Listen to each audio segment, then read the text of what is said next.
असेल किंवा तिथल्या आजूबाजूच्या काही गावांच्या मधला असेल त्याच्याबद्दल माझा प्रयत्न चाललेला आहे। मित्रांनो, मी खोटं बोलत नाही। मी हे सगळं करत असताना तुम्हाला सगळ्यांना माहिती आहे मी थोडासा कडक असेल, परंतु काम मात्र वाजून घेतो, काम मात्र चोख करतो। त्याच्यामध्ये अनेकांना आपण वेगवेगळ्या ठिकाणी संधी दिली, अनेकांनी त्या संधीचं सोनं केलं।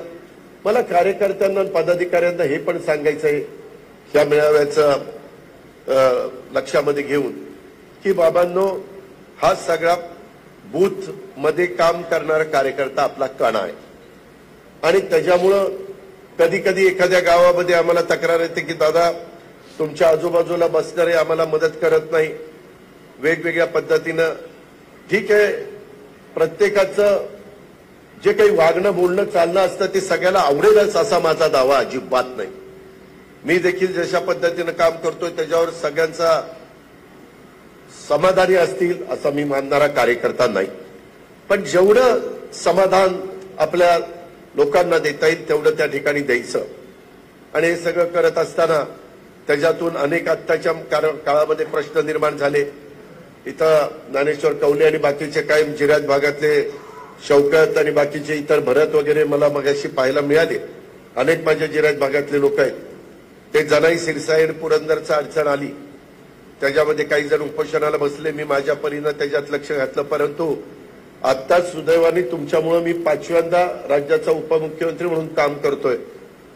एकनाथराव शिंदे आणि देवेंद्र फडणवीस आणि वरिष्ठांनी मला अर्थ आणि नियोजन खात्याची जबाबदारी दिलेली असल्यामुळे त्याच्यातून महाराष्ट्राचं भलं करत असताना आपल्याही तालुक्याला मदत व्हावी। मग आपले कोल्हापूर टाईमचे बंधारे नाझऱ्यापासून आपल्या गुंदवडीपर्यंत असतील, डोडलेवाडीपर्यंत असतील किंवा सोनगाव पर्यंत असतील किंवा इकडं नीरा नदीच्या वरचे बंधारे असतील, वेगवेगळ्या प्रकारचे बदल होत आहेत। काही काही ठिकाणी बंधाऱ्याचं बॅरेजमध्ये रूपांतर होतंय, जसं आपण सोमनथळीला केलं आणि उद्दटला केलं। आजच सकाळी घाडगेवाडीचं सरपंच आलं होतं की दादा आमच्या गावामध्ये त्या बंधाऱ्याला म्हणावाचं पाणी नाही, तिथं काहीतरी व्यवस्था करा। दुष्काळी परिस्थिती, आपला तालुका दुष्काळामध्ये मोडतोय। दुष्काळ जाहीर केलेला आहे, 40 तालुके महाराष्ट्रातले दुष्काळ जाहीर केलेले 300 तालुक्यापैकी त्याच्यातला आपला तालुका आहे।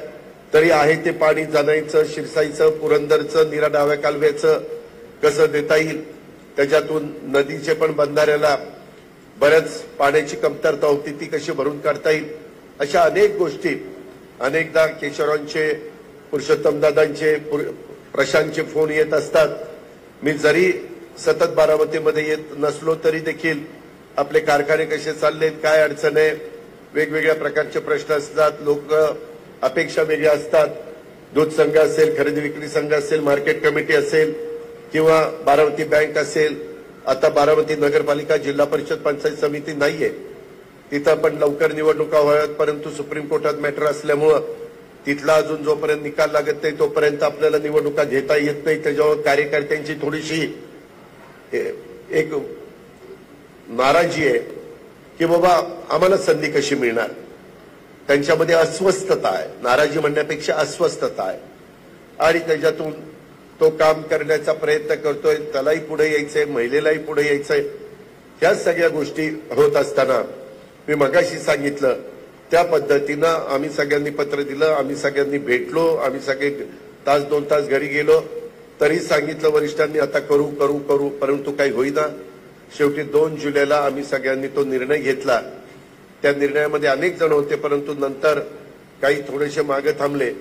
तुम्ही बघा 60-62 आम्ही आमदार सगळे मिळून आहोत, जवळपास 54-64 65 एक आमदार आम्ही आहोत। त्याच्यातले जवळपास 50-52 आमदार एका बाजूला आणि 13-14 आमदार एका बाजूला। तेही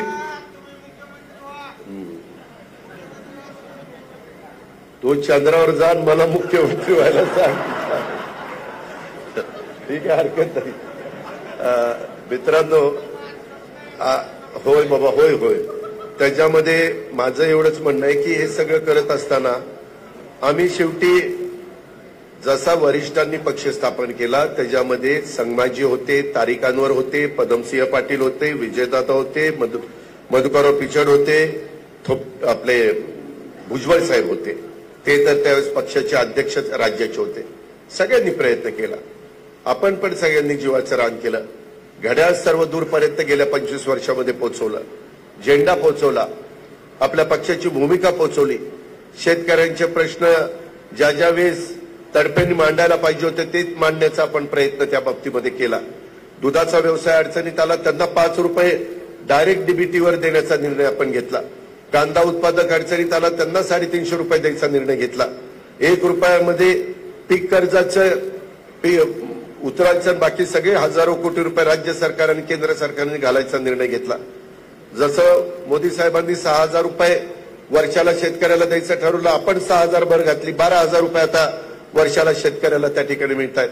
महिलांना एसटी मध्ये अर्धी सवलत देण्याचा निर्णय घेतला.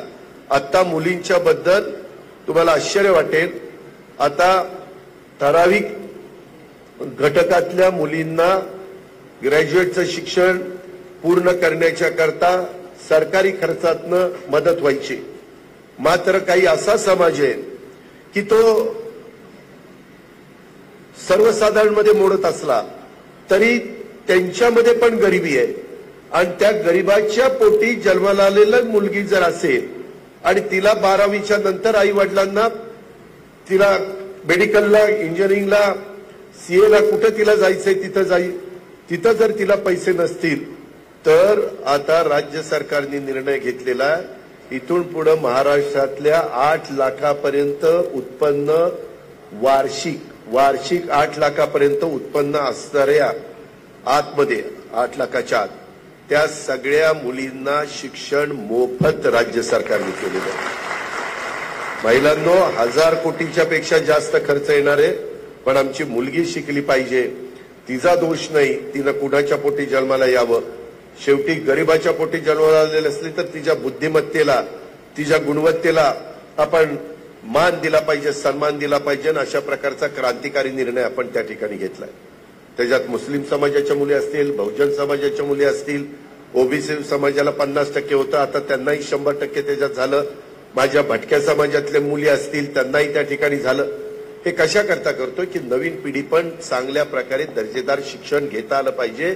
उद्या कुठल्याही आमच्या मुलीला असं वाटतं का म्हणे मला शिक्षण घ्यायचंय, परंतु तिच्या वडिलांची ऐपत होती म्हणून ती मेडिकलला गेली, माझ्या वडिलांची ऐपत नाही, मी मेरिटमध्ये नाही आले, त्याच्यामुळे मला मेडिकलला जाता येत नाही, असं होऊ नये म्हणून या सगळ्या गोष्टी केलेल्या आहेत. मित्रांनो, रोज मी तुमच्या समोर येऊन काही सांगू शकत नाही, कारण मलाही भरपूर व्याप असतो, ज्याचा उल्लेख मगाशी आधीच्या वक्त्यांनी केला. मला आवड आहे कामाची. मी सकाळपासून उठून लवकर कामाला लागतो, लोकांना वेळ देतो, कामं बघतो, मेळावे घेतो, वेगवेगळ्या भेटीगाठी करतो, सुखदुःखामध्ये त्यांच्या कसं आपल्याला समरस होता येईल ते त्या ठिकाणी करतो. पण हे सगळं करत असताना आम्ही इलेक्शन कमिशन पुढे गेलो की बाबा आम्ही आता भाऊसाहेब इथं हा अध्यक्ष आहे, प्रदीप गारटकर तेव्हाही होता, अजित गव्हाणे तेव्हाही होता, आताही अध्यक्ष आहे. बहुतेक महाराष्ट्रातले अध्यक्ष हे आपल्या बरोबर आले, कारण त्यांनाही समजत होतं की बाबा हे करतायत हे पक्षाच्या भल्याचं करतायत, नवीन पिढीच्या करता करतायत, कामाच्या करता करतायत. आमची बदनामी केली की म्हणले यांच्या इन्क्वायऱ्या चालल्या, त्या इन्क्वायऱ्या थांबवाव्यात म्हणून यांनी असं केलं. आता काय सगळ्यांच्याच इन्क्वायरी चालल्यात, काही तर फार मस्तपैकी बोलतात. माझ्यावर कुठलाही भ्रष्टाचाराचा आरोप नाही. अरे तुम्ही कधी मंत्रीच झाला नाही तर भ्रष्टाचाराचा आरोप होईल कसा? तुम्ही नुसतं काम हे सगळे करायचे, संघटना हे वाढवायचे, राज्याचा कारभार मी त्या ठिकाणी मदत करायचो, आणि त्याच्यामध्ये आम्हाला आमच्यावर काही आरोप नाही. जो काम करतो त्याच्यावरच आरोप होईल ना. जो कामच करत नाही तो बिनचूक असतो, तो कामच करत नाही, कशाला चूक होईल? आता मला कार्यकर्ते सांगतात, दादा रात्री कुणी 10 वाजता चहा प्यायला चहाच्या गाड्यावर जातात. अरे म्हणलं 17 वर्षांनी आत्ता चहा प्यायचं आठवलं का? आता मी तुमच्या गाड्यावर येऊन चहा पीत वेळ घालवणं बरं का बारामती तालुक्याचा, महाराष्ट्राचा, जिल्ह्याचा विकास करण्यात वेळ घालवणं बरं? तुम्ही मला सांगा. आज देखील मळची एक अडचण होती, 3 कोटी रुपये लागत होते, ती टाकी सगळी लीक होती. एका मिनिटात अधिकाऱ्याला फोन केला आणि म्हणलं सोमवारी किंवा मंगळवारी 3 कोटी पाठवून दे, काम करून घे. हे जे काही आहे आपल्याला काम करायचंय. मी म्हणून म्हटलं मधी की कोण भावनिक होईल, कोण काय सांगेल, पण त्याच्यातनं चुकीचा अर्थ काढला, म्हणजे त्याच्यातनं धवचाबा केला. पण माझा म्हणण्याचा हेतू तुम्ही लक्षात घ्या की आज आम्ही काम करतोय. तुम्ही जर वरिष्ठांनी सांगितलेल्या व्यक्तीला राष्ट्रीय अध्यक्ष केलं असतं तर मग पक्ष चांगला, आम्ही सगळे चांगलो. आम्ही अध्यक्ष झालो की निवड ही बेकार, त्यांनी पक्ष चोरला. अरे चोरला, निवडणूक आयोगाने आम्हाला मान्यता दिली, काल विधानसभेच्या अध्यक्षांनी आम्हाला मान्यता दिली, आम्ही आमची बाजू मांडली. त्याच्यामध्ये प्रतोद अनिल भाईदास पाटील ज्यांनी व्हीप द्यायचाय तोच आमच्या बरोबर आहे. त्याच्यामध्ये असं का बदनामी करता, असं का चुकीचं सांगता? म्हणजे आम्ही वरिष्ठांच्या पोटी जन्माला आलो असतो तर आम्हाला अध्यक्षपद मिळालं असतं, काही झालं नसतं, पक्ष माझ्या ताब्यातच आला असता. आला असताना हे का तुमच्या सख्या भावाच्या पोटीच मी जन्माला आलो ना. हे जे राजकारण चाललंय हे मी तुम्हाला का सांगतो, हे तुम्ही भावनिक होऊ नका. काही जण म्हणले दादा 15 वर्षात फोन नाही राव, आता आम्हाला फोन येतोय. काय कसं चाललंय, पाणी कसं आहे, कुठलं पाणी, शेतीचं पाणी, पिकाचं पाणी, कसलं पाणी. अरे तुम्हाला असं अक्षरशः काय काय आम्ही तुमच्या करता केलं आणि तुम्ही आज सगळं विसरून जाताय, हे बरोबर नाही. आणि त्याच्यामुळं मी मगाशी सांगितलं की आज नरेंद्र मोदींना तिसऱ्यांदा देशाचं पंतप्रधान करण्याच्या करता आम्ही सगळ्यांनी महायुती केलेली आहे. त्याच्यामध्ये मी आपल्याला अजून एक गोष्ट सांगतो. राष्ट्रवादी काँग्रेस पक्षाचा अध्यक्ष या नात्याने मी तुमचा आमदार आहे, मी तुमच्या समोर बोलतोय. मी का अधिकारवाणीनं बोलतोय, कारण मी सरकारचा एक हिस्सा आहे. आताही काही कामं दिली मला, मी हनुमान पाटलांच्याकडे दिली. काल मला सावळचे काही लोक भेटायला प्रवीण वगैरे आले होते, त्यांनी मला सांगितलं की दादा इथं जरा ही कामं करायची. ताबडतोब सकाळी अधिकारी पाठवले, म्हणलं ते रस्त्याची मोजमाप करा. फक्त लोकांनी विरोध करू नका, कामं करताच आपण आहे ना. तुम्ही आजूबाजूच्या कोणत्याही तालुक्यामध्ये जावा, आपला दावा आहे बारामती तालुक्यामध्ये जेवढी कामं चाललेली आहेत तेवढी कामं इतर कुठल्या तालुक्यात तेवढी दर्जेदार चाललेली आहेत मला सांगा. आज कुठल्याही भागात तुम्ही नदीकडे जावा, तुम्ही कॅनॉलकडे जावा, तुम्ही कुठल्याही ठिकाणी वेगवेगळ्या प्रकारच्या शाळा असतील, वेगवेगळ्या प्रकारचे पाण्याचे प्रश्न असतील. तुम्हाला मी सांगतो आपल्या इथं बारामतीमध्ये आता 704 कोटीची महाराष्ट्र जीवन प्राधिकरणाची कामं चालली, 704 कोटीची. आणि त्याच्यात ग्रामीणमध्ये, शहरातलं तर वेगळंच, ते काहीतरी 200 कोटी काहीतरीच आहे, जवळपास 300 कोटीच्या दरम्यान. म्हणजे आज ही करोड रुपयाची कामं आज बारामती सुरक्षित आपल्याला वाटते. मी अधिकाऱ्यांना सांगतो की बाबा कुणाचाही मुलायजा ठेवू नका, प्रत्येकाला ही बारामती आपली आहे आणि भेदभाव न करता सगळ्यांना मदत झाली पाहिजे. आणि हे सगळं आपण करतोय. मी का राष्ट्रवादी काँग्रेस पक्षाचा उमेदवार खासदारकीचा उभा करणार आहे, कारण थांब जरा दमान आधी महायुतीमध्ये कुठल्या कुठल्या जागा आपल्याला मिळतात ते बघू दे ना. ती जागा मिळाली तर मी करणारच आहे, सतीशराव काळजी करू नका. तर त्यामध्ये मी आपल्याला सांगत होतो की केंद्रातला पण आपला प्रतिनिधी, केंद्रात जाणारा, केंद्रात ज्याचं सरकार आहे त्या विचाराचा खासदार आपला गेला तर आपलं अर्धवट राहिलेलं बारामती फलटण रेल्वेचं काम मार्गी लागेल. अजून आपली बरीचशी भाजप पुणे नाशिक जे रेल्वेचं काम आहे ते आपलं त्या ठिकाणी मार्गी लागेल. केंद्रातल्या प्रचंड मोठ्या मोठ्या योजना असतील ते आपल्याला आणता येतील. उद्या आम्ही नरेंद्र मोदी साहेबांना, आता नरेंद्र मोदी साहेबांची आणि अमित शाह साहेबांची ओळख झाली. पूर्वी आमची ओळख व्हायची नाही, आम्ही मागे राहायचो, कारण वरिष्ठांना मान दिला पाहिजे. परंतु आता कधी पण आल्यानंतर आम्ही ज्यावेळेस त्यांना नमस्कार करतो ते आपल्याला नावाने ओळखतात.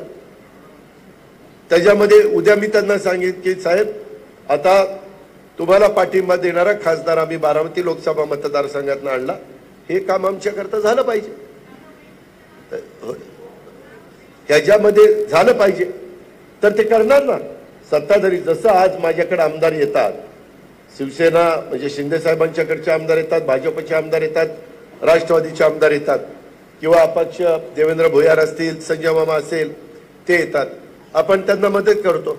मी तर इतर पण लोकांना करतो.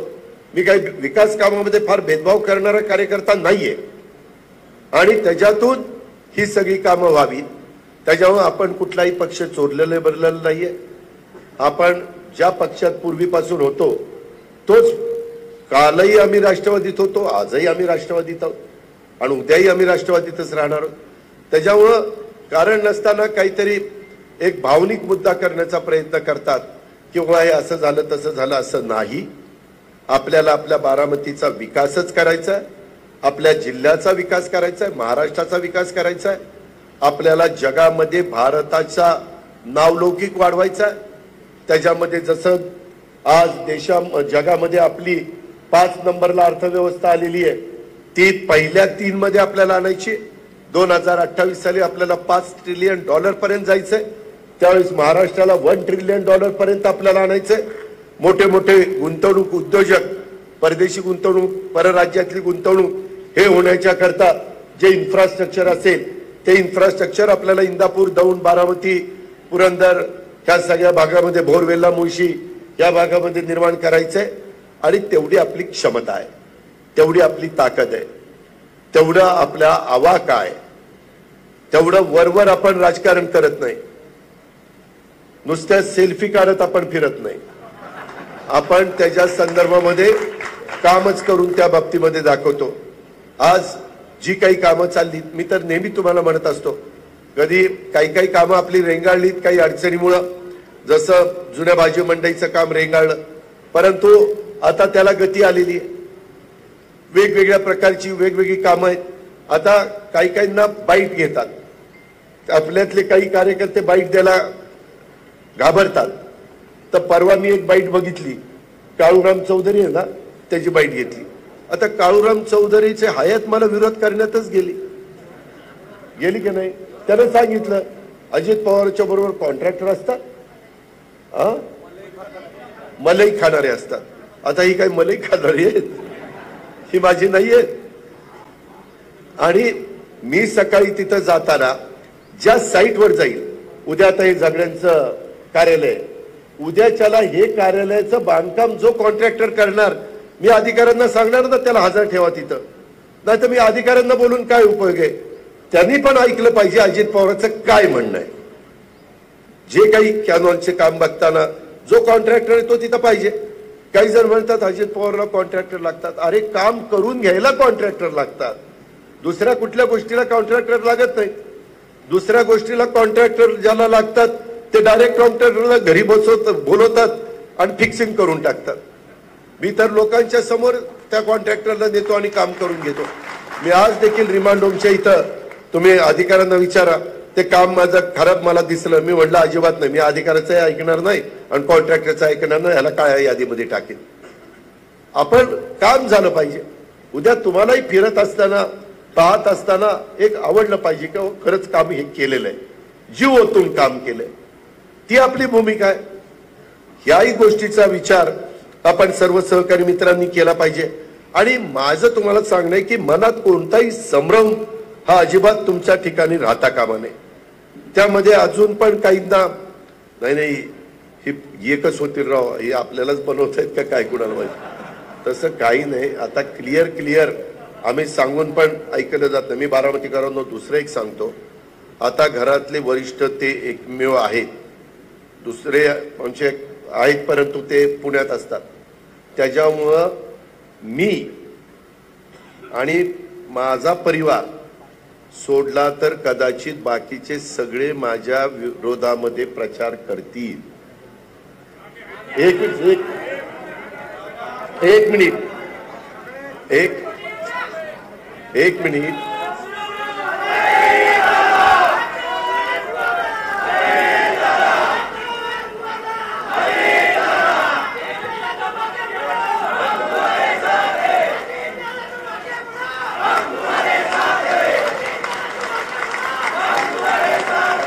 मला एवढंच सांगायचं आहे, बाकीचे सगळे घरातले माझ्या विरोधात गेले तरी हे सगळे माझ्या बरोबर, आणि त्यामुळं मी काही त्याच्यामध्ये आपण त्यांना कुणाला विनंती करायची ते करू, प्रत्येकाला व्यक्ती स्वातंत्र्य आहे, प्रचार करायचं स्वातंत्र्य आहे, पण एवढं इतरांच्या करता करू, जीवाचं रान करून कसं एकटं पाडण्याचा प्रयत्न काही जण करतात ते बघा.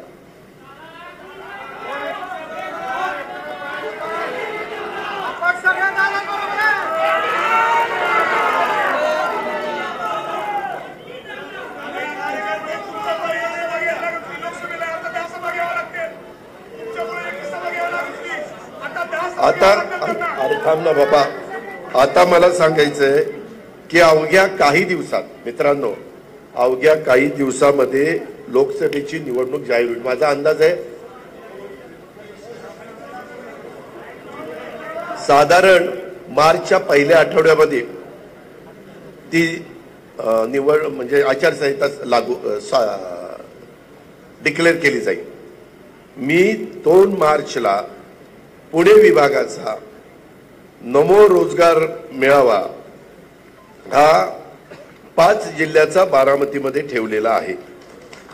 तर सकाळी 9 ते संध्याकाळपर्यंत तो मेळावा चालणार आहे. त्याच्यामध्ये अनेक वेगवेगळ्या कंपन्या, त्या कंपन्यामध्ये आपल्या मुलांना मुलींना पश्चिम महाराष्ट्रातल्या कसं तिथं काम मिळेल हा आपला तिथं प्रयत्न आहे. आणि त्याच्यात माझ्या तालुक्यांनी कुठं मागं राहू नये, इंदापूर तालुक्यांनी कुठं मागं राहू नये, दौंड तालुक्यांनी कुठं मागं राहू नये, फलटण असेल तिकडं पुरंदर असेल, ह्या सगळ्यांनी त्याच्यामध्ये आम्ही अख्ख्या महाराष्ट्रात 6 ठिकाणी तशा प्रकारचे विभागीय मेळावे घेतोय. मी उशीर होतोय म्हणून मी 2 तारखेला आपल्या इथं तो घेतलेला आहे आणि त्याला 5-5 कोटी रुपये राज्य सरकारने बजेटमध्ये तरतूद केलेली आहे.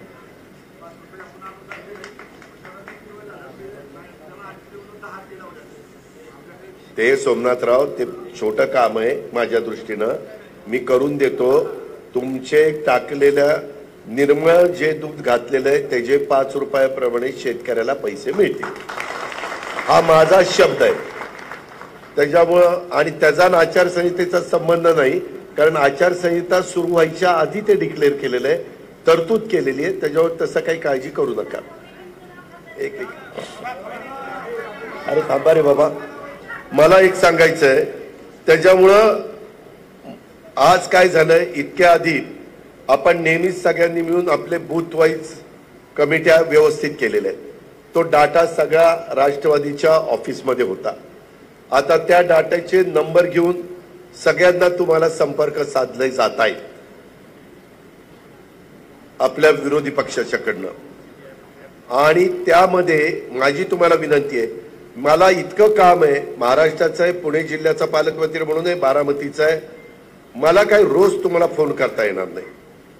काहींना आता दिसायला लागलंय की बाबा हे काही साधं सुद्धा काम नाहीये. काही वेळेस काही जण सांगतील की बाबा वर आम्हाला द्या, खालची निवडणूक येईल त्यावेळेस त्यांना द्या. मी मागेही व्यापाऱ्यांच्या मेळाव्यात सांगितलं, वर पण मी आज देश पातळीवर राष्ट्रवादी काँग्रेस पक्ष चालवतोय. उद्याच्याला मला जर माझ्या विचाराच्या उमेदवाराला काही डाग लागला तर राज्याच्या राजकारणात देखील माझी किंमत कमी होईल, देशाच्या राजकारणात देखील माझी किंमत कमी होईल.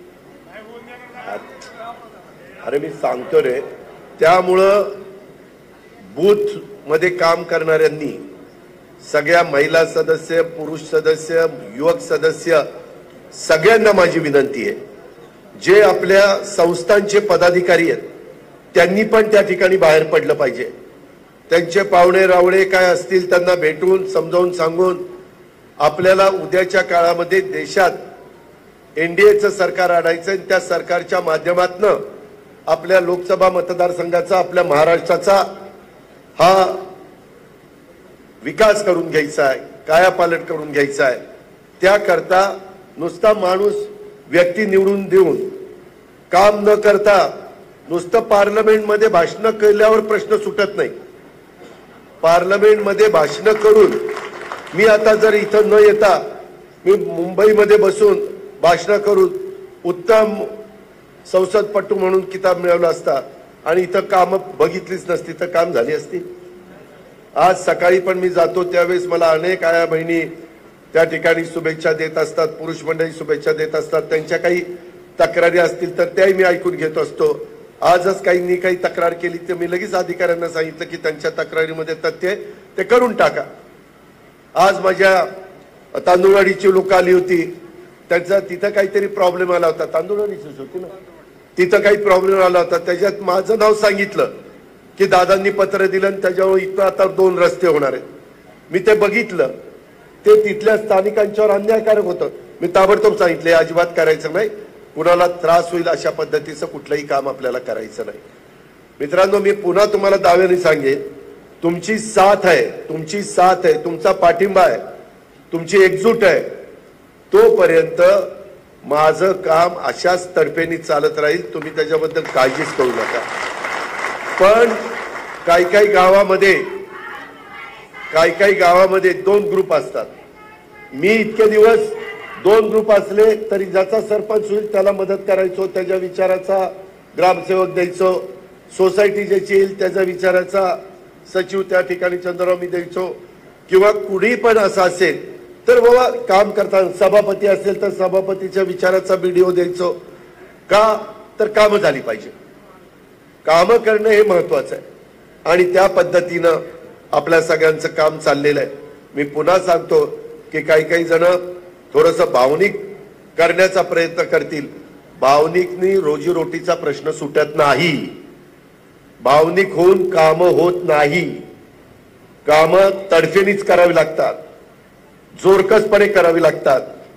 ही गोष्ट आपण सगळेजण लक्षामध्ये घ्या.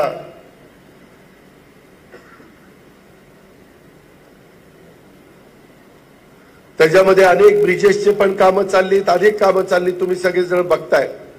आणि उद्याच्याला वोटर अकाउंट झाल्यावर साधारण जुलैमध्ये मी बहुतेक बजेट मांडेन. त्यावेळेस पण बजेटमध्ये आपल्या जिल्ह्याला चांगल्या पद्धतीनं महाराष्ट्राला देत असताना इथंही निधी देण्याचं काम करीन, जिल्ह्यालाही तालुक्याला. मित्रांनो, डीपीसी तुम्हाला आश्चर्य वाटेल, तुम्ही मला पहिला आमदार केलं त्यावेळेस आपली डीपीसी होती 40 कोटीची. अख्ख्या जिल्ह्याचं बजेट होतं 40 कोटी. प्रदीप गारटकर, आताच्या काळामध्ये आमची डीपीसीचा आकडा गेलाय 1260 कोटी. 1260 कोटी.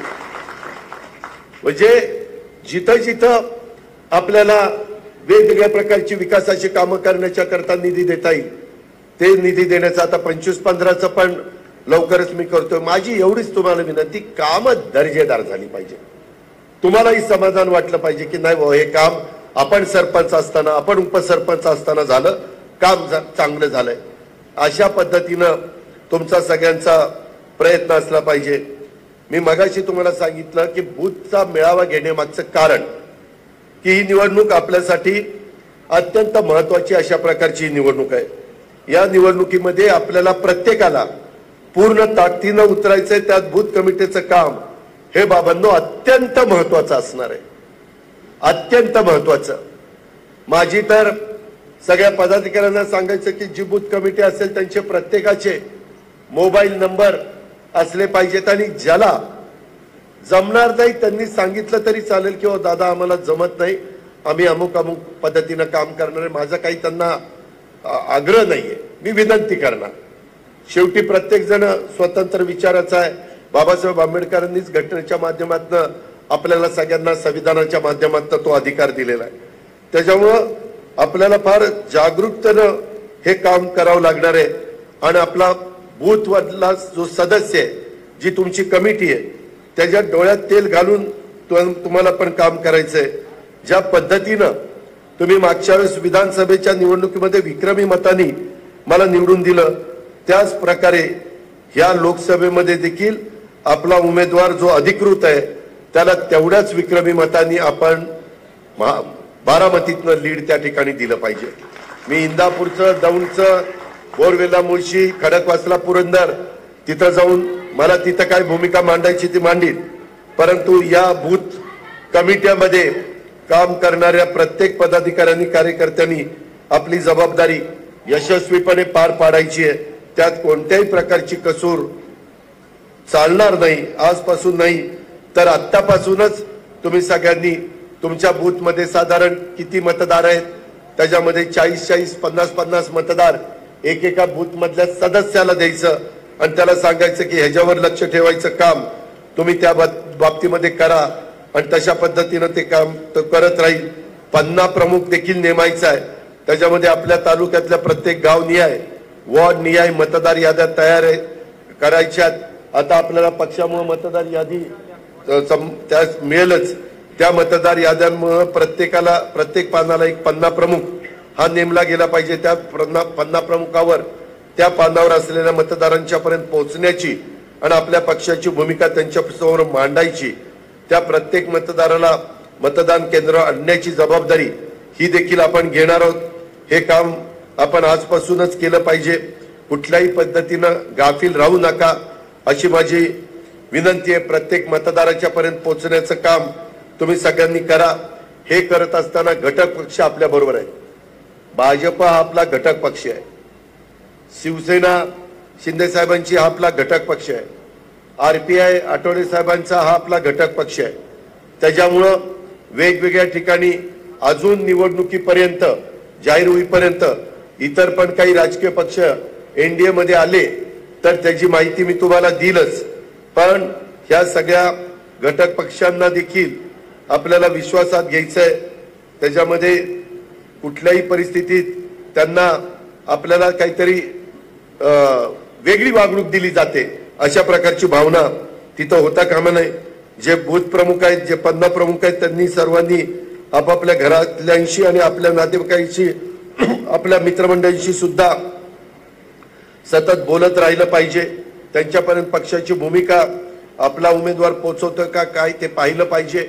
उमेदवार लोकसभेचा प्रत्येक ठिकाणी जाऊ शकत नाही। मी 91 साली तुमचा खासदारकीचा उमेदवार होतो त्यावेळेस मला 3-4 दिवस एकेका मतदारसंघात द्यावे लागलेले होते। ती पण दुर्दैवाने राजूजींचं दुःखद निधन झाल्यामुळं मला 1 महिना जास्त मिळाला, नाहीतर ते फार कमी दिवस मिळत असतात। त्याच्यावर कमीत कमी दिवसात आम्ही उमेदवाराच्या वतीने आलोय अशा प्रकारची भावना ही तुम्ही मतदाराला सांगितली पाहिजे। आणि तुम्ही बेलाशक सांगा की माग जे खासदार निवडून गेलेले आतापर्यंत 3-4 वेळेला त्यापेक्षा यावेळेसचा निवडून जाणारा खासदार हा तुमची विकासाची कामं जास्त करेल। हा अजित पवारचा शब्द आहे। मला हा अजित पवारचा शब्द आहे। माझा शब्दाचा वापर करा कारण उद्याच्याला ते म्हणतील आता कसं पहिल्यांदाच ते निवडून जात आहेत मग कसं त्यांना म्हणावं ते जरी पहिल्यांदा निवडून जात असले तरी बाकीचे आजूबाजूचे त्यांची लोक 6-6, 7-7 वेळाला निवडून गेलेली आहेत। त्याच्यावर काही काळजी करू नका अशा पद्धतीनं बेलाशक सांगा। कुणी त्याच्यामध्ये आणखीन काही वेगळं विचारण्याचा प्रयत्न केला। काही जण सोशल मीडियावर पण वेगळी त्याच्यामध्ये हे टाकतात पोस्ट टाकतात आणि तशा प्रकारची पोस्ट आली पण आपले पण लोक जरा भावनिक होतात। तसं होऊन देऊ नका। आपल्यामध्ये राष्ट्रवादी काँग्रेस पक्ष हा केवळ एक पक्ष नाहीये तर तो एक विचार आहे। महाराष्ट्राच्या समृद्धीचा देशाच्या परिवर्तनाचा महत्वाचं म्हणजे तुमच्या आमच्या सर्वांच्या अभिमानाचा आणि स्वाभिमानाचा विचार करणारा पक्ष आहे। घड्याळ तेच वेळ नवी हे मात्र आपण कदापि विसरता कामा नये। त्याच्यामुळं हे सगळं गोष्ट आपण मतदारांच्या पर्यंत पोहोचवली पाहिजे आणि आपण अनेक कामं म्हणजे इतकी कामं केलेली आहेत ते सहज तुम्हाला ओझरती सांगतो ते डिटेलमध्ये सांगत बसत नाही। रस्त्यांची कामं मोठ्या प्रमाणावर चाललीत। पालखी मार्गाचं काम आपलं मोठ्या प्रमाणावर चाललेलं आहे। त्याच्यामध्ये पोलीस विभागाची सुप्याला माळेगावला पोलीस ठाण्यांच्या इमारती कशा आपण बांधल्यात तिथं तारा टॉकीज मध्ये 200 पोलिसांची राहण्याची व्यवस्था कशी आपण केलेली आहे। ट्रॅफिकचा पण एक व्यवस्था नीट होण्याच्या करता तिथंही आपण 350 कॅमेरे बसवण्याचं काम आता सीसीटीव्ही कॅमेरे हातामध्ये घेणार आहोत। बाबूजी नाईक वाड्याचं सुशोभीकरणाचं काम आपलं अंतिम टप्प्यामध्ये, करा नदीचं सुशोभीकरणाचं काम 60% झालेलं आहे, 40% आता मेढेपर्यंत असं चाललेलं आहे. नीरा डाव्या कालव्याचं सुशोभीकरण केलेलं आहे. 3 हत्ती चौकात सिटी सेंटर हा डेव्हलप करायचं काम आपलं चाललेलं आहे. कनेरीला वन उद्यान आणि शिवसृष्टी ह्याचंही काम आपलं चाललेलं आहे. बारामतीच्या नवीन बस स्थानकाचा मगाशीच तुम्ही उल्लेख केला. बारामती फलटण रेल्वे मार्गाला पण जवळपास आम्ही 1100 कोटी रुपये भूसंपादनाच्या करता दिलेले आहेत. म्हणजे संत तुकाराम महाराज पालखी मार्ग आणि बारामती फलटण रेल्वे मार्ग ह्याचं काम चालू असताना भूसंपादनाला 1100 कोटी. मित्रांनो, या 1100 कोटीला इन्कम टॅक्स नाही, हे फार महत्वाचं आहे. त्याच्यावर ते पैसे अतिशय चांगल्या पद्धतीनं आपण गुंतवा, तुमच्या पुढच्या पिढीच्या करता देखील ठेवा. शासकीय मेडिकल कॉलेजच्या बद्दल काल का परवाच कॅबिनेट होती. मी तुमच्या करता एक नर्सिंग पण कॉलेज मंजूर केलंय. म्हणजे नर्सेस तयार करण्याचं, नर्सेस शिकवण्याचं. म्हणजे आपल्याकडे होतच, परंतु अजून एक, कारण नर्सेसची संख्या आता मोठ्या प्रमाणावर डिमांड होतीये, तेही काम आपण केलेलं आहे. त्याच्यामध्ये आयुर्वेदिक कॉलेजचं काम मोठं चालू आहे. मला वाटतं आयुर्वेदिक कॉलेज केशवराव तुमच्याकडे भरतंय, बाळासाहेब असतानाच त्यांनी तिकडची जागा दिलेली आहे. त्याही पद्धतीचं काम चाललेलं आहे. जिरायत भागाचा पाणी प्रश्न सोडवण्याच्या करता देखील हे सगळे जिरायत भागातलं शिष्टमंडळ आलं होतं आणि त्यांनी बघितली की मी मीटिंग कशी केली. अक्षरशः तिथल्या तिथं एक एक गोष्टी, हे असं, हे काम तुमचं, हे अशा पद्धतीनं इतक्या झटपट आपण निर्णय घेतले. त्याच्यामध्ये आता इथनं पुढं आपण जनाई शिरसाईचं सोलर पॅनलच पुरुषोत्तम दादा आता बसवतोय. त्याच्यावर ते बसवल्यावर मग मी मात्र सोमेश्वरला विनंती करणार आहे की आता लाईट बिल नाहीये, तर त्याचं नियोजन काय होतं, पाटबंधारे खात्याला नियोजन माणसं कमी असल्यामुळे नीट करता येत नाही. तर आपली यंत्रणा आहे, तुमच्याही कार्यक्षेत्रामध्ये पुरंदर आहे, तुमच्याही कार्यक्षेत्रामध्ये आमच्या पुरंदर उपसा सिंचन योजनेचं सगळं कार्यक्षेत्र आहे. त्यामुळं तिथं आपण तशा पद्धतीनं करू. आणि मग मी केशवराव वगैरेंशी बोलून जनाईचं आणि शिरसाईचं काय करायचं ते त्या ठिकाणी ठरवीन. समजा जनाईची जबाबदारी किंवा माळेगाव कारखान्याने घेतली, लाईट बिल नाही, फक्त नियोजन, पाणी वगैरे व्यवस्थित ते करायचं, तर मग वीर धवनला सांगून दौंड कारखान्याला आपण शिरसाईची व्यवस्था करायला सांगू. म्हणजे मागं काय झालं, मी कबूल केलं होतं, जिरायत भागामध्ये काही जिरायत भागातल्या लोकांना आठवत असेल, पण लाईट बिलच एवढं आल्यावर ते जरा थोडेसे म्हणले की दादा हे आम्हाला जरा भुर्दंड आहे. मग माझ्याही लक्षात आलं, खरं तर ह्या लोकांनी मागणी करायच्या आधीच मी ठरवलेलं होतं की यंदाच्या वर्षी आपण काही ट्रायल बेसवर उपसा सिंचन योजना ह्या सोलर पॅनलवर त्या ठिकाणी घ्यायच्या, सोलर एनर्जीवर घ्यायच्या, आणि त्या पद्धतीनं आपण करतोय. आणि पुढं ते झालं तर तुम्हालाही थोडं बहुत ऊसाचं क्षेत्र वाढेल आणि ह्यांचंही भलं होईल. ह्याही पद्धतीचं ऐका, ह्याच्यामध्ये हा जिंती आणि कोराळेखुर्दचा पूल, हा मला बारामतीमध्ये पुलांची संख्या वाढल्यामुळं तो फलटणच्या हद्दीमध्ये, म्हणजे सातारा अधीक्षक अभियंत्याच्या अंडर रामराजेने आम्ही टाकलेला आहे. तर मी त्यांना सांगितलं की आता सगळ्यांचं ऐकत न बघता भौगोलिक दृष्ट्या, नीट ऐकाय, भौगोलिक दृष्ट्या जे योग्य असेल, म्हणजे जिंतीवरून इकडं आपल्याकडे येताना तो सरळ पण असं वेडावाकडा पण झाला नाही पाहिजे, अशा पद्धतीनं त्यांना करायला सांगितलं. मी अधीक्षक अभियंता पण इथं होते, त्यांनी पण तिकडच्या अधीक्षक अभियंत्याशी बोलले. आणि सुदैवाने चीफ इंजिनियर दोन्हीचा एकच आहे, अतुल चव्हाण आपला आणि तिकडचा.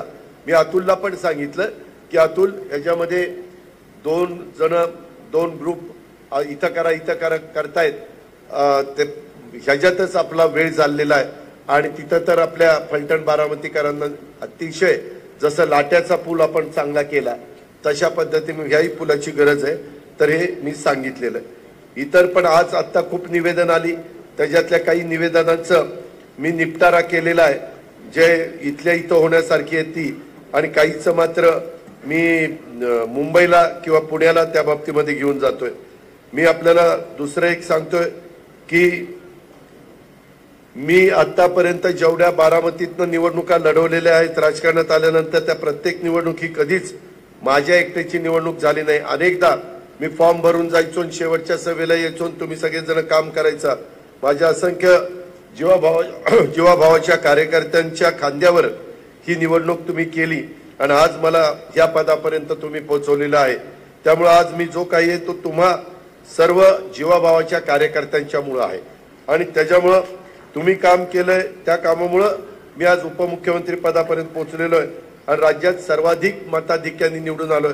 उद्या मलाही सभागृहामध्ये जाताना अक्षरशः माझे आता कॉलरच नाहीये पण कॉलर एकदम ताट आपली असते की बाबा माझा बारामतीकर माझ्या पाठीशी किती मजबूतीने उभा आहे माझी. आणि त्याच्यामुळे ही निवडणूक कधी माझी एकट्याची झाली नाही, ती कार्यकर्त्यांनी स्वतःची केली आणि जीव तोडून काम केलं.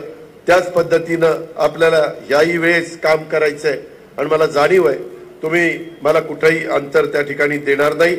त्याच्यामध्ये उमेदवार कोण असेल हे लवकरच तुम्हाला काही दिवसात कळेल, परंतु जो कोणी उमेदवार असेल तो उमेदवार म्हणजे मी व्यापारी मेळाव्यात पण सांगितलं, तो उमेदवार हा अजित पवारच उमेदवार आहे समजून तुम्ही त्या ठिकाणी प्रत्येकाने ते काम केलं पाहिजे. कारण मला आता संपूर्ण राज्यात फिरावं लागणार आहे. मी वेळ देईन, परंतु आपल्या ज्या जागा आहेत तिथेही मला वेळ द्यावा लागणार आहे. ज्या जागा महायुतीच्या मध्ये राष्ट्रवादी काँग्रेस पक्षाला वाटून येतील आणि त्याच्यामुळं माझे तिकडेही दौरे चालतील. आता मी उद्या रायगडला आहे, परवा नव्या मुंबईत आहे, 13 शिवनेरीला आहे, त्याच्यानंतर 20 तारखेला एक दिवसाचं अधिवेशन या आरक्षणाच्या संदर्भामध्ये कायदा करण्याच्या करता आपण बोलवलेलं आहे. ते 20 तारखेला आहे. तो कायदा त्याच्यामध्ये केला जाईल आणि बरेच दिवसाच्या मागे पहिल्यांदा दिलं होतं ते टिकलं नाही, दुसऱ्यांदा दिलं टिकलं नाही, म्हणून ते मागास आयोगाने कालच अहवाल नाही आज सकाळी मला मुख्यमंत्र्यांचा फोन आला होता, पण म्हणलं आज आता मी मेळावा वगैरे घेतलेला आहे, पुन्हा बातम्या वेगळ्याच चालतात, दादा निघून गेले, दादा नॉट रिचेबल. तर म्हणलं साहेब नुसता तो अहवाल तुम्हाला ते सादर करणार आहेत मागास आयोग, तर तेवढा तुम्ही घ्या आणि नंतर आम्ही आल्यानंतर आपण चर्चा करून बाकीचे जे काही कुठल्याही समाजाला नाराज न करता आपल्याला सगळ्यांना घेऊन पुढे जायचंय आणि त्या पद्धतीनं आपण सगळेजण करतोय. मी या निमित्तानं स्पष्टपणे तुम्हाला सांगू इच्छितो की निवडणुका हा विषय आपल्याला तसा बघितलं तर नवा नाहीये. अनेक लोकसभा विधानसभेच्या निवडणुका आपण लढवलेल्या आहेत. आपलं बारामतीचं निवडणुकीचं मॉडेल हे तसं बघितलं तर राज्यभर वेगवेगळ्या पद्धतीनं इतर लोक अवलंबतात. प्रत्येक मतदारांच्या पर्यंत आजपासून 3 वेळेला आपण त्या ठिकाणी पोहोचायचा प्रयत्न केला पाहिजे. म्हणजे आजपासून ज्यावेळेस तुम्हाला याद्या मिळतील, मी आपल्याला हेही सांगतो की हे काम करत असताना कुठल्याही समाजाला, मग मागासवर्गीय समाज असेल, आदिवासी समाज असेल, आमचा अल्पसंख्याक समाज असेल, हे कुणालाही तिथं असं बाबा आम्हाला इथं भीती वाटते, आम्हाला इथं कुणी वाली नाही, आम्ही एकटं पडलेलो आहे, अशा प्रकारे कुणालाही वाटणार नाही. याबद्दलची काळजी राष्ट्रवादी काँग्रेस पक्ष घेईल. त्याच्यामध्ये कुणी टार्गेट करण्याचा प्रयत्न केला तर मी अजिबात ते खपून घेणार नाही. किती मला टोकाची भूमिका घ्यावी लागली तरी चालेल, हे पण मला सर्वांना या निमित्तानं सांगायचंय. माझी तुम्हाला दुसरी एक विनंती आहे, मतदारांशी संवाद साधताना अतिशय नम्रपणे संवाद साधा, त्यांचं म्हणणं ऐकून घ्या, त्यांच्या अडचणी नोंदून घ्या. अडचणी नोंदून घेतल्यानंतर निवडणूक संपल्यानंतर पुन्हा मला सांगितलं की मी त्या अर्थसंकल्पामध्ये त्या बऱ्याचशा गोष्टी ज्या महत्वाच्या असतील ते घेण्याचं काम मी करीनच आणि त्या अडचणीतनं निश्चितपणे मार्ग काढण्याचा आटोकाट प्रयत्न आपणच राष्ट्रवादी काँग्रेस पक्ष करणार आहे. कोण्याही कार्यकर्त्यांनी मेहरबानी करा, परंतु मतदारांशी अरेरावी किंवा उद्धट भाषेत बोलायचं नाही, याची काळजी घ्या. आपल्याला बेरीज करायची आहे. आज आपण वेगवेगळ्या सहकारी मित्रांना पक्ष प्रवेश देऊन त्यामध्ये आपली बेरीज केलेली आहे. त्याच्यामध्ये मला त्या सगळ्या कार्यकर्त्यांना सांगायचंय की बाबा आज जे प्रवीण आटोळे आणि बाकीचे सगळे सहकारी आलेत ते आल्यामुळं आपलं जुन्यांचं का होईल, जुन्यांनी पण काळजी करू नका. जुन्यांना सांभाळतो, नव्याला पण सांभाळतो. त्याच्यामुळं आता हे आल्यावर आले का, मग आमचं कसं व्हायचं, मग आमची संधी पुढची गेली का. बरं, इतके दिवस काय होतं, तुम्हाला दुसरा पर्याय नव्हता. आता पर्याय, इकडं काय झालं, जातो तिकडं, जातो तिकडं, आता जायला जातो तिकडे, जातो तिकडं, कुठं जातो. तिकडे गेलं तर कामाला इकडेच यायचंय. कामाला माझ्याशिवाय पुढे नाही. तुम्हाला मी छाती ठोकपणे सांगतो, काम करणार तर मीच करणार, दुसरा कुणाचा घास नाही. कारण जर असतं तर 15-17 वर्षात दिसलं असतं काम. तर मित्रांनो, अतिशय नम्रपणे तो संवाद साधा, कुठेही अरेरावीची भाषा त्या ठिकाणी करू नका. आपले शहराध्यक्ष आणि इतर प्रमुख पदाधिकारी त्यांनी पण संपर्कामध्ये राहा. आणि जर यदा कदाचित आपल्या कार्यकर्त्याचं तिथं कुणाशी जमत नसलं तर त्या कार्यकर्त्यांनी तिथं जाऊ नये, दुसऱ्याला सांगावं, बाबा हे जर माझं जरा जमत नाही तर माझ्याऐवजी तू तिथं जा, असं करा. नाहीतर पुन्हा जाऊन ते जखमेवर मीठ चोळायचं काम करू नका. म्हणजे तो देणार नाही असं काही होता कामा नये. हे पण मी तुम्हाला सगळ्यांना सांगित. आज महत्वाची एक गोष्ट तुमच्याशी मला बोलायची की एकमेकातील मतभेद बाजूला ठेवून मी जसं आपल्या सगळ्यांच्या करता काम करत असतो, मला कल्पना आहे अनेक गटतटात मला बरेच जण सांगतात, दादा आमचं तुमच्याशी भांडण नाही, परंतु राव ती माळेगावची भरती झाली त्याच्यात आमच्या गावचं कोणीच घेतलं नाही. अरे घेतलं नाही, ती बोर्डाने घेतलं नाही, त्याच्यात माझा काय संबंध आहे. मी मार्ग काढतोय, मी केशवरावांशी बोललोय, किंवा काही गावं राहिली तर मी मार्ग काढतो ना, तुम्ही माझ्यावर विश्वास ठेवा ना. पण कुठं काही ठिकाणी तर आमचा उसच जात नाही. थोडस यावेळेस केशवराव, पुरुषोत्तम दादा, प्रशांत ह्या सगळ्यांचे अंदाज चुकले. महाराष्ट्राचे सगळ्यांना वाटलं टनेज 9 ते 10 टनांनी कमी होईल. दिलीपराव टनेज प्रत्येकाचं 9-10 टनांनी वाढलं. ते वाढल्यामुळं पहिल्यांदा जे काही वाटलं ते झालं नाही. परंतु मी नंतर पुरुषोत्तम दादाला फोन करून सांगितलं, आता गेटकेन पूर्ण बंद करा, पूर्ण बंद करा. कारण माळेगावला तर गेटकेन घेतल्याशिवाय भावच निघत नाही. भाव 3411 पाहिजे आणि गेटकेन पण घ्यायचा नाही. काही प्रमाणात गेटकेन घेऊ, जास्त प्रमाणामध्ये सभासद घेऊ, असं करून मार्ग काढू. कारण आता खोडवे तर इतके झटपट तुटणार आहेत, म्हणजे रानं उठणार आहेत. काय अरे बाबा, या बोर्डाला कळलं नाही की माजी डायरेक्टर वैजनाथ गावडेंचा सल्ला घ्यायला पाहिजे होता. तो सल्ला घेतला असता तर टोळ्या गेल्या नसत्या तिकडे. मग तेच सांगतोय ना, मी तेच म्हणतोय. आता मी त्यांचा आता निवडणूक लागल्यावर काय करायचं ते करतो, तू काळजी करू नको. कुठलं ही महायुतीमध्ये जागा वाटप झाल्यावर कार्यालय तयार ठेवतो फक्त, बाकी काय करू नको. त्याच्यामध्ये या पद्धतीनं आपण पुढे जाण्याचा प्रयत्न करू. विरोधी उमेदवार कोणी असला तरी एकाही माझ्या कार्यकर्त्यांनी पातळी सोडायची नाही, कुठेही वेडवाकडं बोलायचं नाही, पातळी सोडून भाषण करायचे नाही, कोणी उमेदवारांवर वैयक्तिक स्वरूपाची टीका करायच्या भानगडीत पडायचं नाही. निवडणुकीच्या निमित्तानं जी मंडळी भाषण करणार आहेत त्यांनी ही गोष्ट पक्की मनामध्ये ठेवली पाहिजे. आपल्या एखाद्या वाक्यानी, आपल्या एखाद्या शब्दानी आपला उमेदवाराला कसली अडचण निर्माण होणार नाही. नेहमीप्रमाणे आपण केलेला विकास आणि पुढील 5 वर्षाच्या करता करत असणारा विकास. एक मात्र सांगा की कुणी काही म्हणा, पुढच्या वेळेस एनडीएच भारतामध्ये येणार आहे, पंतप्रधान नरेंद्र मोदी साहेबच होणार आहेत, हे त्रिवार सत्य आहे. ज्या पद्धतीने श्रीरामाचं मंदिर झालं, इतर वेगवेगळ्या वंदे भारत झाली, विमानतळ झाली, नॅशनल हायवे झाले, पालखी मार्ग झाले, ह्या सगळ्या गोष्टी आज भारत सरकारच्या मुळे झालेल्या आहेत. आम्ही पाठपुरावा केला, परंतु शेवटी पैसा तर तिकडनं आला. आजपासून निवडणुकीचा निकाल लागेपर्यंत सर्व पदाधिकाऱ्यांनी त्या बाबतीमध्ये बारामती सोडून कुठं जायचं नाही. आणि मला पुन्हा माळेगाव कारखाना, सोमेश्वर कारखाना, छत्रपती कारखाना, दूध संघ बारामती, मार्केट कमिटी बारामती, खरेदी विक्री संघ बारामती, बारामती बँक, बारामती देखरेख संघ, माजी नगरसेवक, माजी नगरसेविका, माजी पदाधिकारी, या सगळ्यांनी मिळून हे काम करायचंय. त्याच्यामध्ये हा करतोय, मला कुठं बोलवलंय हे काही तुमच्या माझं घरचं लग्न नाही, हे आपलं प्रत्येकाचं काम आहे आणि त्यामुळं प्रत्येक कार्यकर्त्यांनी तिथं वेळ दिला पाहिजे. कुठली अडचण असेल मला तुम्ही सांगा. मी इथं नसताना हनुमान पाटलाला सांगा. हनुमान पाटील पूर्वी हे होते मामलेदार होते, आता प्रांत झालेत, म्हणजे डेप्युटी कलेक्टर, त्यांचं प्रमोशन झालंय. त्यांनाही बारामतीतल्या गोष्टी माहिती आहेत. मग ते माझ्या कानावर त्या ठिकाणी घालतील. परंतु परस्परातील मतभेदांची चर्चा, फोनवर गप्पा, एकमेकांच्या विषयी पारावर बसून लूज टॉक करणं, ह्या सगळ्या गोष्टी बंद झाल्या पाहिजे. काही काही म्हणतील दादा मी सहज गमतीनं बोललो. गंमत नको. लोकसभेचं मतदान होईपर्यंत नको गंमत शंमत सगळं बाजूला ठेव.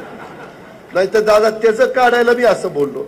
अरे त्याचं काढायचं मी बघील, तू कशाला काढतोय हे. नाहीतर फार पळवाटा असतात. नाही दादा मी असं का बोललो, त्याच्या मनात काय ती काढून घ्यायचा प्रयत्न केला. ती नक्की काय करणार आहे, ते नक्की काय करणार आहे ते आपण बघू. तुम्ही मात्र व्यवस्थितपणे काम करा असं मला या निमित्तानं तुम्हाला सगळ्यांना सांगायचंय. आणि एक मात्र गोष्ट महत्वाची आहे की निवडणुकीनंतर ज्या समित्या जेथे जेथे नियुक्ती करायची वेळी त्यावेळेस बूथ वाईज कार्यकर्त्यांनी पण कशा पद्धतीनं काम केलंय, काय केलंय. आता मागं तरी थोडंसं मला वरिष्ठांच्या कानावर काही गोष्टी घालाव्या लागायच्या. आता आपणच वरिष्ठ, आता कोणाची काम, त्याच्यावर आपण घेऊ तो निर्णय फायनल. त्याच्यामध्ये लोकशाही पद्धतीने मी सगळ्यांशी चर्चा करीन. आता काल पण राज्यसभेच्या जागा ठरवताना आम्ही सगळ्यांशी चर्चा केली. आज ती एक चांगली बातमी आहे, साईच्या साई जागा बिनविरोध निवडून आल्या. कारण ज्यांनी एक 7वा फॉर्म भरला होता त्याचा फॉर्मच बाद झाला. त्याच्यामुळं 6 जागा निवडून आल्या, 3 भाजपच्या, एक आपली, एक सेनेची आणि एक काँग्रेसची. अशा पद्धतीनं तिथलाही निकाल लागलेला आहे. त्याच्यामध्ये राज्यात कोणत्याही लोकप्रतिनिधीनं केली नसतील इतकी विकास कामं आपण आपल्या बारामतीमध्ये करण्याचा प्रयत्न केला. अर्थात सगळी कामं झाली हा माझा दावा नाही. राहिलेली पण कामं आपणच करणार आहोत. ही कामं केलेलीच खरी हीच आपली शक्ती आहे. आणि त्यामुळं नकारात्मक बोलण्यापेक्षा आपण केलेली कामं हीच त्यांच्या समोर ठेवण्याचा प्रयत्न करा. मी आता पुरवणी मागण्याच्या निमित्तानं पण हे परवा जनाई सिरसाईचे पण पैसे वगैरे त्याच्यामध्ये टाकतोय. तिथंही मी काही लोकांना बसवलेलं आहे आणि तिथंही चांगल्या पद्धतीने. मला मात्र हा पुरुषोत्तम दादा त्याच्यात तुमची एक मदत पाहिजे आणि केशवराव तुमची पण. हे जरा जनाई सिरसाईची कामं करताना मला काहींनी सांगितलं की मधी पुरंदरला सोमेश्वर कारखान्याचे काही इंजिनियर घेतले तर ते खूप चांगलं काम केलं. मला जिरायत भागातली पण लोक सांगत होते दादा ते इरिगेशन किंवा कॉन्ट्रॅक्ट कोणाला मिळतं त्याच्यापेक्षा ह्यांचं काम चांगलं आहे. तर तशा पद्धतीनं आपण जरा या दोन्ही ठिकाणी कामं. आणि हनुमंतराव तुम्ही पण लक्षात ठेवा, शेवटी तिथं दोन्ही तिन्ही ठिकाणी अधिकारी आपलेच आहेत. त्यांना सांगायचं दादांच्या सक्त सूचना आहेत आणि काम बेस्ट मधली बेस्ट जो इलेक्ट्रिक मोटार कंपनी असेल ती मोटार घेऊ. बेस्ट मधलं बेस्ट पंप जे आता नवीन कमी विजेमध्ये जास्त पाणी फेकणारे पंप मार्केटमध्ये आलेले आहेत त्या प्रकारे आपण सगळं त्या बाबतीमध्ये करू. आणि त्यात केशवराव तुम्ही पण थोडंसं जनाईच्या बद्दल मला सहकार्य करा. मी शिरसाईच्या बद्दल पण तुम्ही जरा लक्ष द्या. मी विरदावलला पण सांगण्याचा प्रयत्न करू. परंतु शेवटी तालुका आपला आहे आणि त्याच्यामुळं काही पाणी आपलं दौंडला जातं नाही असं नाही. पण ह्या पद्धतीनं आपण पुढे जाण्याचं काम करू असं मला आपल्याला आवर्जून सांगायचंय. इतर पण वेगवेगळ्या प्रकारच्या गोष्टी आहेत. त्याच्यामध्ये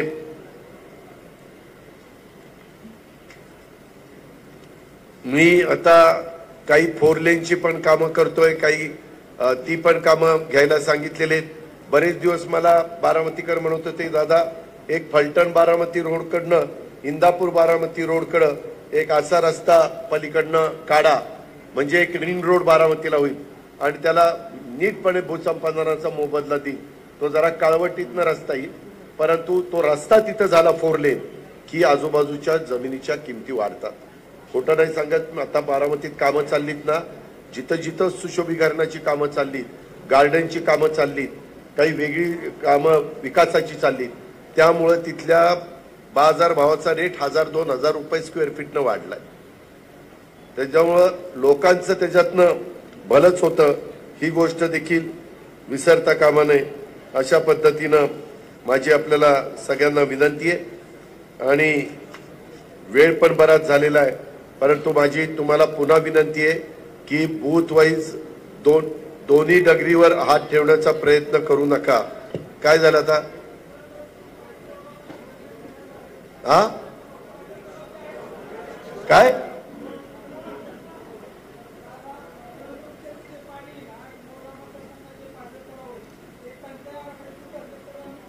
हो चाललंय साहेब आपल्यामध्ये. त्या सगळ्या काय झालंय, वरसगाव, पानशेत, खडकवासला, टेमघर, पुण्यालाही पाणी कमी असल्यामुळं पावसाळा सुरू होईपर्यंत त्यांनाही पाणी ठेवायचंय आणि इकडेही पाणी द्यायचं, अशी जरा ओढाताण चाललेली आहे.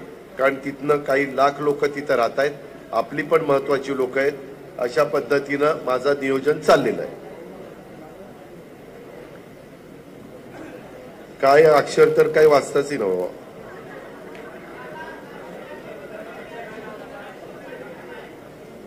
काय मग द्राक्षाचं केलं ना परवा मीटिंग घेऊन. काय आता मला इकडे येऊन मागे येऊन भेट, मला ऐकायला येत नाही.